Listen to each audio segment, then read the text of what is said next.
टंडो आदम police जी मंशियात खिलाफ कार्रवाई। पाबंदी मड़ियल माए गुटके में इस्तेमाल सोपारियों हथ ब जवाबदार सोघा।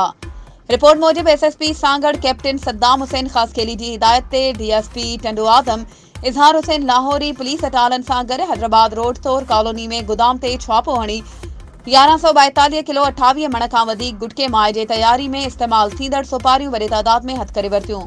उन खां अलावा हिक वज़नी मशीन ऐं तैयार कयल गुटको माओ जा 110 गुटका पुड़ियूं 2 मोबाइल फोन हथ करे ॿिनि जवाबदारनि हाजी खान खासकेली ऐं ज़ुबैर मलाणो खे गिरफ़्तार करे टंडो आदम सिटी थाणे ते गुटका मैनपुरी एक्ट तहत केस दाख़िल करे वधीक जांच पिण शुरू कई वई आहे।